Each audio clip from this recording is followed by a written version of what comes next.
Obama election scandal breaks over 21 states. New evidence rocks Washington. The issue of Russian hacking into our voting systems is back in the news.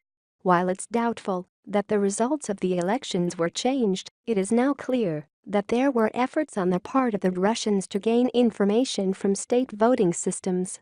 The claim comes as information is released about what the Obama administration knew and why state secretaries, who are typically the state's chief election officials, were not informed of this breach of security. Like many questionable practices, this is coming out after Obama's term in office. As things stand now, DHS officials have officially advised a U.S. Senate committee of the violation of 21 state election systems, apparently by Russian interests. However, the states still do not know which states comprise that group of 21. Why? Because the claim is that the secretaries of state did not have security classification to receive such information. In other words, the Obama White House never bothered to tell them. Secretaries of state, who are the top election officials in 40 states, told TechCrunch they were shocked to learn of the Russian hacking when Department of Homeland Security (DHS) officials first divulged it at a June 21, 2017, Senate's Select Committee on Intelligence hearing. Yes, it's now coming out that the Russians apparently targeted the voter rolls in 21 states, but apparently, this was not a major issue for Mr. Obama.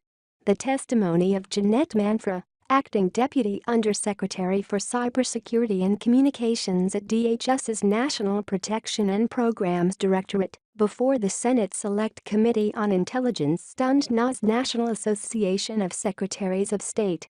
"We have evidence of election-related systems in 21 states that were targeted," she said. "Why was this information not shared with the states when it was discovered?" And it's not just Republican secretaries of state who are upset. Vermont Secretary of State Jim Condos, who is a Democrat and president-elect of NAS, agreed with Lawson. "We were not notified. None of the states were notified," he said. "One of the reasons why they said they couldn't tell us about the 21 states is because we didn't have security clearances. Doesn't it make sense that they might find a way to give us a security clearance so we can talk to each other about this?" Condos added. "There also appeared to be a typical federal power grab at work here as well."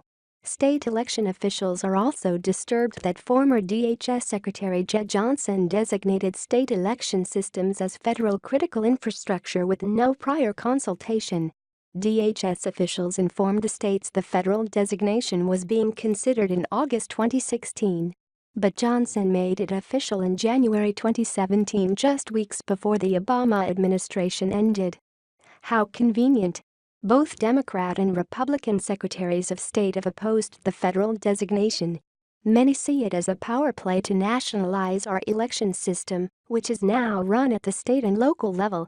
They also charge federal officials are clueless about how state and local election systems operate.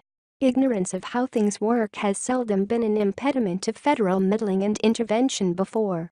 And having the federal government take over our state voting systems is an ominous move, one not surprisingly started under the Obama administration. Thank God Obama is no longer in the White House.